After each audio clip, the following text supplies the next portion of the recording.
बिस्मिल्लाहिर्रहमानिर्रहीम। अस्सलाम वालेकुम नाज़रीन, मैं हूं आपका मेज़बान लियाकत राज पर। आप देख रहे हैं लियाकत राज पर ऑफिशियल यूट्यूब चैनल। नाज़रीन, अंकल्स जो हैं वो पाकिस्तान पीपल्स पार्टी के सिंध काबीना का हिस्सा नहीं बन रहे हैं। ये फैसला बिलावल भुट्टो ज़रदारी ने किया है, फरियाल ने किया है या आसिफ अली ज़रदारी ने किया है। ये तो मालूमात अब तक जो हमें मौसूल हुई हैं वो फैसला तीनों का मुश्तरका है कि अंकल्स को फ़िलहाल काबीना का हिस्सा नहीं बनने देंगे। और ज़रा बताते हैं कि पाकिस्तान पीपल्स पार्टी की क़यादत ने फ़ैसला किया है कि जो नए चेहरे हैं वो काम भी करेंगे और उनमें फुर्तियाँ भी होंगी और उनमें पोटेंशियल भी होगा और सिंध की आवाम की खिदमत करने का जज्बा भी होगा। और इस जज्बे के तहत वो सिंध के आवाम के साथ अपने ताल्लुकात जोड़े हुए होंगे और काम भी बेहतर अंदाज में करेंगे और लेन देन के मामला से भी ये वज़रा दूर रहेंगे। जो भी वजारतें दी गई हैं, नए जो भी वज़रा शामिल किए गए हैं, ये चेहरे तो नए हैं लेकिन पीपल्स पार्टी को उम्मीद हो चली है, पीपल्स पार्टी की क़यादत को उम्मीद हो चली है कि ये चेहरे उनके लिए अच्छे काम कर सकते हैं। पुरानों को आजमाया, पुरानों ने वो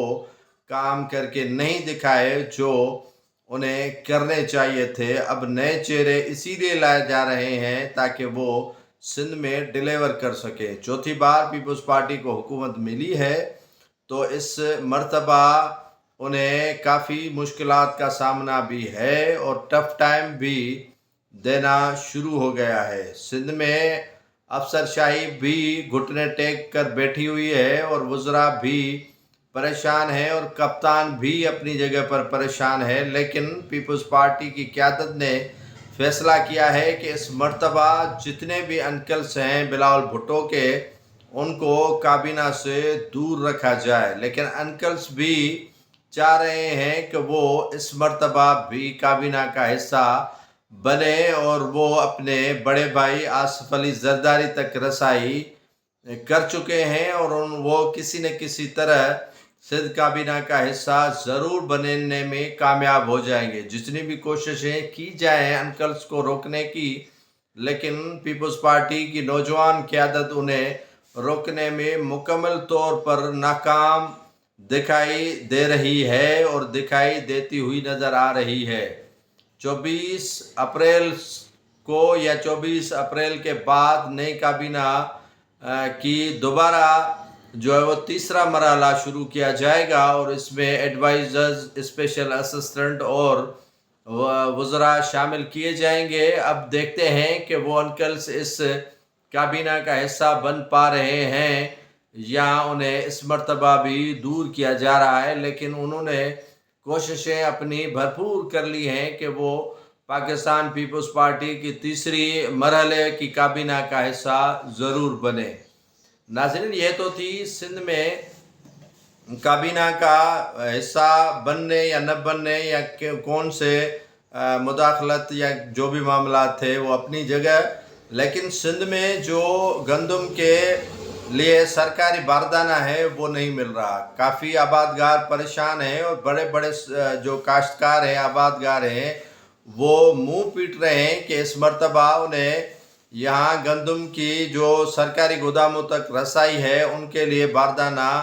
मुहैया करके नहीं दिया जा रहा है। बारदाना कहाँ गया, किसके पास है, ये तो फूड इंस्पेक्टर भी नहीं बता रहे कि उनके यहाँ बारदाना किसको मिला है, किसको नहीं मिला है। अब तो काफ़ी जो मुंतखब नुमाइंदे हैं उनको भी बारदाना इस मर्तबा नहीं मिला है। काफ़ी अजला में काश्तकारों ने रोना धोना शुरू कर दिया है कि उन्हें यहाँ पर जो गंदम के हवाले से बारदाना है वो नहीं मिल रहा है और सरकारी रेट पर कैसे वो अपनी गंदम जो है वो गोदामों तक पहुँचाए। अक्सर जो बारदाना मिला है वो काश्तकारों के बजाय व्यापारियों को दिया गया है जो गंदम सस्ते दामों पर काश्तकारों से ख़रीद करके और महंगे दामों पर सरकारी रेट्स पर जो है वो पहुंचा देते हैं वहां पर। तो इस पर भी जो है वो सिंध के कप्तान को थोड़ी नज़र डालनी पड़ेगी। और नाज़रीन, जुल्फ़िकार अली शाह जो वज़ीर हैं सियाहत के, सकाफ़त के تو انہوں نے میٹنگز کروائی ہے سندھ کے فنکاروں کی، سندھ کے جو گلوکاروں کی، سندھ کے جو کافی جانے پہچانے مزاحیہ فنکار ہیں ان کی، لیکن جو حقیقی فنکار ہیں، جو حقیقی اداکار ہیں، جو حقیقی صداکار ہیں، ان کو نظر انداز کیا گیا ہے اور انہیں شامل ہی نہیں کیا گیا ہے، اور وہ رو رہے ہیں کہ ہمیں شامل نہیں کیا گیا ہے۔ اور یہ فیس بک کی فنکار جو ہیں وہ ضرور شامل کیے گئے ہیں، اور یوٹیوبر فنکار جو ہیں وہ شامل کیے گئے ہیں، لیکن جو سندھ کے آوازوں کو جگمگاتے ہیں اور سندھ کے سفیر کے طور پر آواز دنیا تک پہنچاتے ہیں، ان فنکاروں کو نہیں مدعو کیا گیا، اور سارے جو ڈیجیٹل فنکار تھے ان کو بلایا گیا ہے، لیکن صوفیانہ فکر رکھنے والے فنکاروں کو اور دوسرے جو اداکار ہیں پرانے ان کو نظر انداز کر دیا گیا ہے۔ تو اس پر بھی ذوالفقار علی شاہ صاحب کو غور اور فکر کرنا پڑے گا کہ کون سے فنکار محروم ہیں اور کون سے صداکار اداکار ٹی وی کے ایکٹرز جو بستر مرگ پر پڑے ہیں ان کی جو پرسان حال بنے اور ان کا خیال کریں۔ ناظرین، کل جو بات خطاب تھا مشترکہ اجلاس سے آصف علی زرداری صدر مملکت کا، اس میں بڑی ہنگامی آرائی جو کی گئی تھی پی ٹی آئی کی جانب سے، اور مختلف جو آواز نکالے گئے تھے اور شدید ہنگامہ کیا گیا تھا، تو سینئر تجزیہ کار اور حامد میر کا کہنا ہے کہ اس میں اب سیاستدانوں کے لیے خطرے کی گھنٹی بجنا شروع ہو گئی۔ مختلف ممالک جو سفیر آئے تھے اسی ہنگامہ آرائی کی وجہ سے وہ اٹھ کر اسمبلی سے چلے گئے، اور انہوں نے خطاب تک نہیں سنا صدر مملکت آصف علی زرداری کا۔ پی ٹی آئی کے رہنماؤں کا شور شرابہ، سیٹیاں بجانا اور ایوان کا تقدس پائمال کرنا، اور اس ایوان میں بھرپور انداز میں احتجاج کرنے کے بعد سینئر صحافی اور تجزیہ نگار حامد میر نے یہ واضح کر دیا ہے کہ یہ اشارہ جو چل پڑا ہے یا یہ جو موسم چل پڑی ہے یہ خطرناک ہے۔ اب سیاستدانوں کو سوچنا ہوگا اور سیاستدانوں کو فکر کرنا ہوگا کہ اب یہ جو سلسلہ چل پڑا ہے یہ آپ کے لیے مضر صحت ہے، کیونکہ جو گھنٹی وہ بجنا دیکھ رہے ہیں وہ کسی اور معاملے کی بجنا دیکھ رہے ہیں۔ حامد میر نے دبے ہوئے الفاظوں میں کہا کہ ناظرین، ملک میں مارشل لا کا جو دور یا ادوار آ رہا ہے اور مارشل لا لگنے جا رہی ہے اسے کوئی بھی نہیں روک سکتا، کیونکہ اب سیاستدانوں سے جو بڑے ہیں وہ تنگ آ چکے ہیں، اور پاکستان کی معیشت بھی سنبھلی نہیں جا رہی ہے، اور ان کے جو روز کے تماشے ہیں وہ تھمنے کا نام نہیں لے رہے ہیں۔ تو لہٰذا اب جو اشارے دیے جا رہے ہیں وہ اس ملک کے لیے خطرناک ہو سکتے ہیں، اور ان کا ملک تحمل نہیں ہے،